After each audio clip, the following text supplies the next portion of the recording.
അസ്സലാമലൈക്കും വറഹ്മത്തുള്ളാഹി വബറകാതുഹു.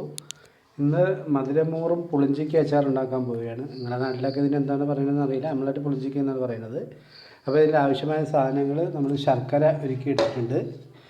അത് കഴിഞ്ഞ് അതിന് മുളക് പൊടിയുണ്ട്, മഞ്ഞൾപ്പൊടിയുണ്ട്, വറ്റൽമുളകുണ്ട്, ഉപ്പുണ്ട്, കടുകുണ്ട്, വെളുത്തുള്ളിയുണ്ട്, കറിവേപ്പിലയുണ്ട്, കായപ്പൊടിയുണ്ട്. അപ്പോൾ നമുക്ക് ഇത് പുളിഞ്ചിക്കയാണ്, നല്ല വെള്ളത്തിൻ്റെ അംശമുള്ളതുകൊണ്ട് നമുക്കിത് എണ്ണയിൽ വറുത്ത് കോരിയെടുക്കണം. അപ്പോൾ നല്ല തിളച്ച് വന്നിട്ടുണ്ട്. അപ്പം പുളിഞ്ചിക്ക എടുക്കുകയാണ്. വെള്ളത്തിൻ്റെ അംശമുള്ളത് കൊണ്ട് ഇത് സൗണ്ടൊക്കെ കുറേ കേട്ടു. അപ്പോൾ അത് വെള്ളത്തിൻ്റെ അംശം മാറാൻ വേണ്ടിയാണ് ഈ പുളിഞ്ചിക്ക നല്ലോണം തന്നെ ഇട്ട് കൊടുക്കുന്നത്. പുളിഞ്ചിക്ക ഒരു ബ്രൗൺ കളറായി വന്നിട്ടുണ്ട്. അപ്പോൾ പുളിഞ്ചിക്കയുടെ മസാല ഇവിടെ റെഡിയായി വന്നിട്ടുണ്ട്. നമുക്കിതിലേക്ക് പുളിഞ്ചിക്ക ചേർത്ത് കൊടുക്കാം. അപ്പോൾ ഈ പുളിഞ്ചിക്കയുടെ മസാലയിലേക്ക് നമ്മൾ ഈ പുളിഞ്ചിക്ക വറുത്ത് വെച്ച പുളിഞ്ചിക്ക നമ്മൾ ചേർത്ത് കൊടുക്കുകയാണ്.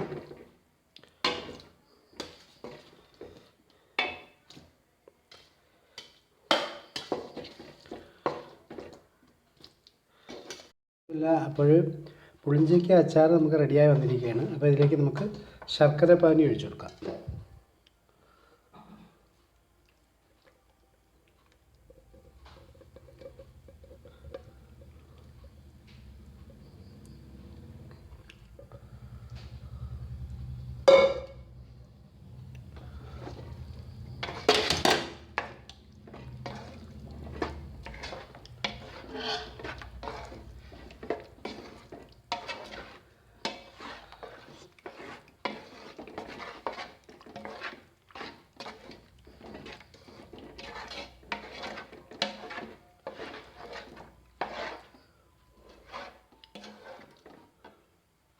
ഇതില്ല മധുരമൂറും പുളിഞ്ചിക്ക അച്ചാർ നമ്മളിവിടെ റെഡിയായി വന്നിട്ടുണ്ട്.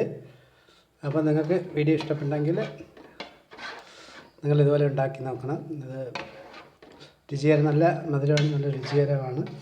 നിങ്ങൾ ഉണ്ടാക്കിയിട്ട് കമൻറ്റ് ചെയ്യണം.